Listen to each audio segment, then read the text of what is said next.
ಉಪನೋಂದಣಿ ಇಲಾಖೆಯಲ್ಲಿ ಉಸ್ತುವಾರಿಯಾಗಿ ಕಾರ್ಯನಿರ್ವಹಿಸುತ್ತಿರುವ ಉಪನೋಂದಣಾ ಅಧಿಕಾರಿ ಎಸ್.ಡಿ.ಎ. ಜಹೀರುದ್ದೀನ್ ಅವರ ವಿರುದ್ಧ ಭಾಲ್ಕಿ ವಕೀಲರ ಸಂಘವು ಗಂಭೀರ ಆರೋಪಗಳನ್ನು ಹೊರಿಸಿ ಮುಖ್ಯ ಕಾರ್ಯದರ್ಶಿಗಳು ಕಂದಾಯ ಇಲಾಖೆ ವಿಕಾಸಸೌಧ ಬೆಂಗಳೂರು ಅವರಿಗೆ ದೂರನ್ನು ಸಲ್ಲಿಸಿದೆ. ದೂರಿನನ್ವಯ ಉಪನೋಂದಣಿ ಕಚೇರಿಯಲ್ಲಿ ಕೆಲವು ಖಾಸಗಿ ಏಜೆಂಟ್ಗಳನ್ನು ಇಟ್ಟುಕೊಂಡು ಅವರ ಮೂಲಕ ದಾಖಲೆ ನೋಂದಣಿಗೆ ಬಂದವರಿಗೆ ಮಾತ್ರ ಸರಿಯಾಗಿ ಕೆಲಸ ಮಾಡಲಾಗ್ತಾ ಇದೆ. ವಕೀಲರ ಮುಖಾಂತರ ನೋಂದಣಿಗೆ ಮುಂದಾದರೆ ಅನಾವಶ್ಯಕ ತಕರಾರು ಎತ್ತಿ ಸಾರ್ವಜನಿಕರಿಗೆ ತೊಂದರೆ ನೀಡಲಾಗುತ್ತಿದೆ ಅಂತ ಆರೋಪಿಸಲಾಗಿದೆ. ಇನ್ನು ನೋಂದಣಿ ಪ್ರಕ್ರಿಯೆಗೆ ಹೆಚ್ಚುವರಿ ಹಣ ನೀಡುವಂತೆ ಒತ್ತಡ ಹೇರುವುದರ ಜೊತೆಗೆ ಹಣ ನೀಡದಿದ್ರೆ ಕೆಲಸ ವಿಳಂಬಗೊಳಿಸಲಾಗುತ್ತಿದೆ ಎನ್ನಲಾಗಿದೆ. ಇನ್ನು ಬೇಡದಷ್ಟು ಹಣ ಕೊಟ್ಟರೆ ಮಾತ್ರ ತಕ್ಷಣ ನೋಂದಣಿ ಮಾಡಲಾಗುತ್ತಿದೆ ಎಂಬ ಗಂಭೀರ ಆರೋಪವು ಕೂಡ ದೂರಿನಲ್ಲಿ ಉಲ್ಲೇಖವಾಗಿದೆ. ಈ ರೀತಿ ಮನ ಬಂದಂತೆ ಕೆಲಸದಿಂದ ಸಾರ್ವಜನಿಕರು ಹಾಗೂ ವಕೀಲರು ತೀವ್ರ ತೊಂದರೆ ಅನುಭವಿಸುತ್ತಿದ್ದು ಕೂಡಲೇ ಜಹೀರುದ್ದೀನ್ ಅವರನ್ನ ಭಾಲ್ಕಿ ಉಪನೋಂದಣಾ ಕಚೇರಿಯಿಂದ ವರ್ಗಾವಣೆ ಮಾಡಿ ಅರ್ಹ ಹಾಗೂ ಶಿಸ್ತಿನ ಉಪನೋಂದಣಾ ಅಧಿಕಾರಿಯನ್ನ ನಿಯೋಜಿಸಬೇಕು ಅಂತ ವಕೀಲರ ಸಂಘ ಮನವಿ ಮಾಡಿದೆ. ಈ ಕುರಿತು ಭಾಲ್ಕಿ ವಕೀಲರ ಸಂಘದಲ್ಲಿ ಒಮ್ಮತ ನಿರ್ಣಯ ಕೈಗೊಳ್ಳಲಾಗಿದ್ದು ಅದರಂತೆ ದೂರು ಸಲ್ಲಿಸಲಾಗಿದೆ. ಒಂದು ವೇಳೆ ಸೂಕ್ತ ಕ್ರಮ ಕೈಗೊಳ್ಳದಿದ್ದರೆ ವಕೀಲರ ಸಂಘದಿಂದ ಉಗ್ರ ಹೋರಾಟ ನಡೆಸಲಾಗುವುದು ಅಂತ ಸಂಘ ಎಚ್ಚರಿಕೆ ನೀಡಿದೆ. ಭಾಲ್ಕಿ ವಕೀಲರ ಸಂಘದ ಅಧ್ಯಕ್ಷ ಸಂಗಪ್ಪ ಎಂ ಗಾಮಾ ಹಾಗೂ ಉಪಾಧ್ಯಕ್ಷ ಮಹೇಶ್ ಎಸ್ ಅವರು ಮತ್ತು ಪ್ರಧಾನ ಕಾರ್ಯದರ್ಶಿ ಶಿವಕುಮಾರ್ ಕೆ ಕೇರೂರ್ಕರ್, ಕಾರ್ಯದರ್ಶಿ ಯುವರಾಜ್ ಜಿ ಜೋಳ ದಪ್ಪಗೆ ಅವರು ಸೇರಿದಂತೆ ಅನೇಕ ಪದಾಧಿಕಾರಿಗಳು ಇದೇ ವೇಳೆ ಉಪಸ್ಥಿತರಿದ್ದರು.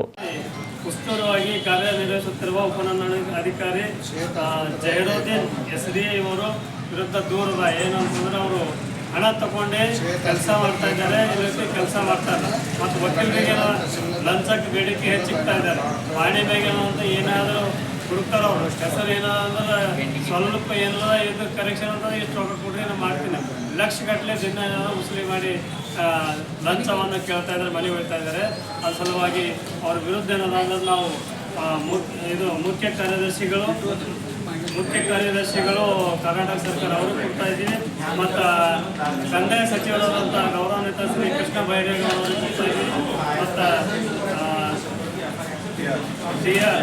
ಜಿಲ್ಲಾ ಮುಖ್ಯ ನೋಂದಣಾಧಿಕಾರಿಗಳು ಬೀದರ್ ಇವರಿಗೂ ಕೂಡ ನಾವು ಕಂಪ್ಲೇಂಟ್ ಕೊಡ್ತಾ ಇದ್ದೀವಿ. ಅತಿ ಶೀಘ್ರದಲ್ಲಿ ಕೆಲವು ದಿನಗಳಲ್ಲಿ ಅವರ ವಿರುದ್ಧ ಕ್ರಮವನ್ನು ತೆಗೆದುಕೊಳ್ಬೇಕು ಮತ್ತು ಅವರಿಗೆ ಎಸ್.ಡಿ.ಎ. ಅವ್ರಿಗೆ ವರ್ಗಾವಣೆ ಮಾಡಿ ಕಾಯಂ ಇರ್ತಕ್ಕಂಥ ಉಪನೋಂದಣಾಧಿಕಾರಿಗಳಿಗೆ ನೇಮಕ ಮಾಡಬೇಕು ಅಂತೇಳಿ ನಮ್ಮ ನ್ಯಾಯವಾದಿ ಸಂಘದ ವತಿಯಿಂದ ಮನವಿ ಮಾಡ್ತಾ ಇದ್ದೀವಿ. ಅದೇ ರೀತಿ ಅಲ್ಲಿ ಪೈರಿಗಳು ಬಹಳಷ್ಟಾಗಿದ್ದಾರೆ, ಲಂಚ ಅವ್ರ ಮುಖಾಂತರ ತೆಗೆದುಕೊಳ್ತಾ ಇದ್ದಾರೆ, ಏಜೆಂಟ್ಗಳು ಬಹಳಷ್ಟು ಜನ ಇದ್ದಾರೆ. ಅದೇ ರೀತಿ ನಮ್ಮ ವಕೀಲರು ಯಾರಾದರೂ ಕೆಲಸ ಆಗೋದಿಲ್ಲ, ಅಲ್ಲಿರ್ತಕ್ಕಂಥ ಏಜೆಂಟ್ ಮೂಲಕ ಕೆಲಸ ಮಾಡ್ಕೊತಾ ಇದ್ದಾರೆ.